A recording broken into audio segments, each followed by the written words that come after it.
PF splits, Brenda Nyirenda exposes Lubinda's leadership crisis, Zambian politics explodes. The Patriotic Front is in turmoil. Following the expulsion of key MPs, Deputy Secretary General Brenda Nyirenda has slammed Lubinda, saying his decision shows he has failed to unify the party. What does this mean for PF's future? Are these expulsions a sign of leadership weakness or a strategic move? Tonight, we dissect the unfolding drama and its potential impact on Zambia's political landscape. Good day, viewers. Welcome to another edition of InspirAfrica Official.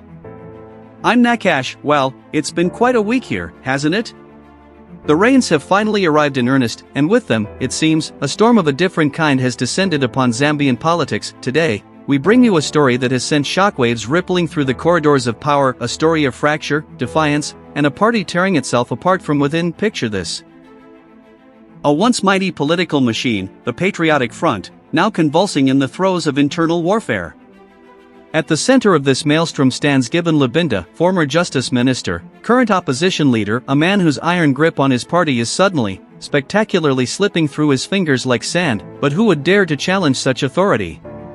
Who would risk everything to expose what they claim is a leadership crisis of catastrophic proportions? Enter Brenda Nyirenda. A name that will now be etched into the annals of Zambian political drama. A member of parliament. A party loyalist. Until now, what drove her to break ranks? What secrets has she unveiled that have set the PF headquarters ablaze with accusation and counter-accusation? Is this the principled stand of a patriot, or the calculated gambit of an ambitious rival, and perhaps most urgently? Can the Patriotic Front survive this explosion from within, or are we witnessing the death throes of what was once Zambia's ruling party? What happens when loyalty gives way to rebellion, and silence shatters into 1,000 accusations? Factual foundation, background and timeline.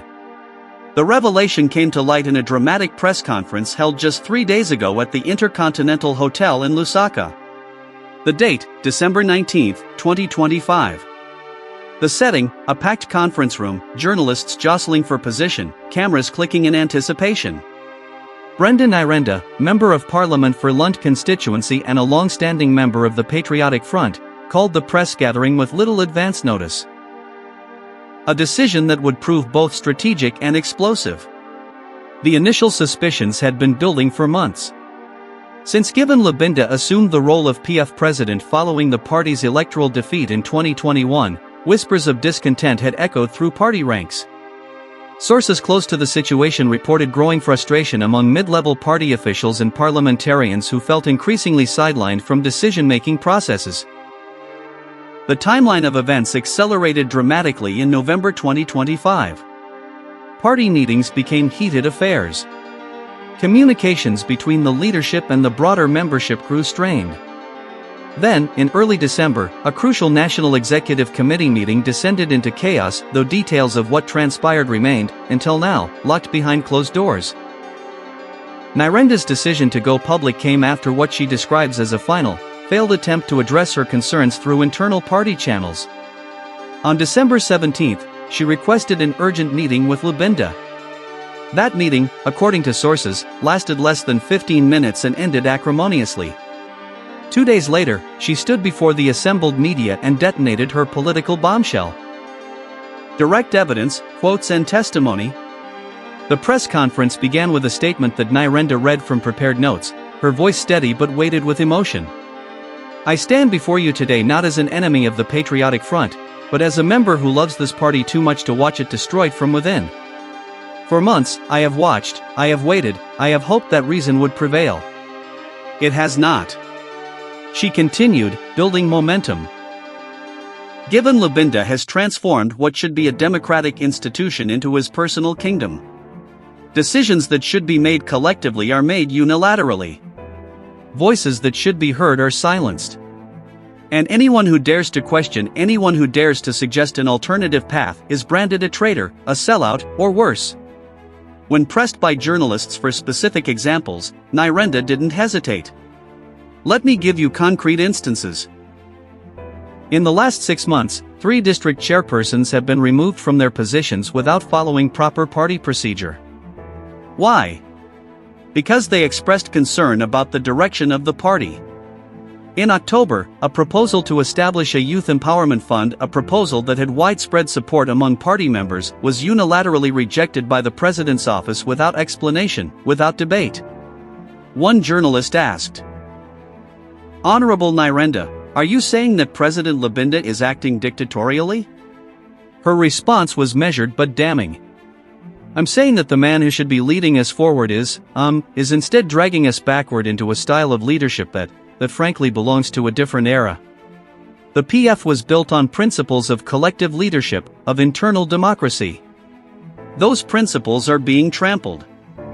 Another question came, "Have you spoken directly to Mr. Lubinda about these concerns?" "Yes. Multiple times. Most recently just 2 days ago. I went to him in good faith, hoping we could find a path forward." His response? He told me, and I quote, "If you cannot follow the leadership, perhaps you should find another political home." So, you see, this is not about personality conflicts.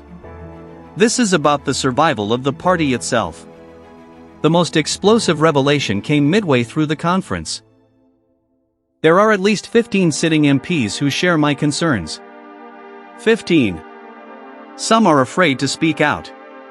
They've seen what happens to those who do. But the fact is, there is a growing rebellion within the PF, and Mr. Lubinda seems either unwilling or unable to acknowledge it. When asked if she would challenge Lubinda for the party presidency, Nyirenda paused, choosing her words carefully. "My focus right now is not on positions or titles. My focus is on saving this party from imploding. If that requires me to step forward in some capacity, so be it. But I want to be clear, this is not about personal ambition. This is about the future of the Patriotic Front." Deeper analysis, implications and reactions. The implications of Nyirenda's public break with Lubinda extend far beyond mere party politics. They strike at the heart of Zambia's democratic opposition landscape. Political analyst Dr. Muzanda Kabwe, speaking on Radio Phoenix, offered this perspective. "What we're witnessing is not unprecedented in Zambian politics, but it is certainly rare for it to be aired so publicly. The PF is facing an existential crisis. Without unity, without internal cohesion, they cannot present themselves as a credible alternative to the ruling UPND. This could reshape the entire political landscape heading into 2026. Reactions from within the PF have been swift and divided. A faction loyal to Lubinda quickly dismissed Nyirenda's claims as the desperate acts of a frustrated individual seeking attention. Party spokesperson Raphael Nakasinda issued a statement describing the allegations as baseless and motivated by personal grievances rather than genuine concern for the party. However, tellingly, several party members have come forward anonymously, for now, to corroborate aspects of Nyirenda's account. One district official, speaking on condition of anonymity, told this program, "She's not lying. Many of us have felt this way for a long time. The problem is the culture of fear that's been created. If you speak up, you're finished." From the ruling UPND, there has been a cautious, almost gleeful response. Government spokesperson Cornelius Mwitwa suggested that the PF's internal turmoil demonstrates the natural consequences of a party that was built on patronage rather than principle. Legal questions have also emerged. Under the PF's constitution, challenges to sitting leadership require substantial support and must follow specific procedural channels. Constitutional lawyer Elias Munchia noted that while Nyirenda has every right to express her concerns publicly, mounting an actual challenge to Lubinda's presidency would require navigating complex party bylaws and, crucially, securing the backing of enough party structures to force a convention. What remains ambiguous is the true extent of support for Nyirenda's position. While she claims 15 MPs share her concerns, only 2 have publicly indicated support so far. This raises uncomfortable questions. Are the others genuinely supportive but fearful? Or has Nyirenda overstated her backing?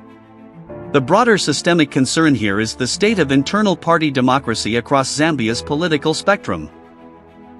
If members cannot voice dissent without fear of expulsion or marginalization, what does that say about the health of our democratic institutions?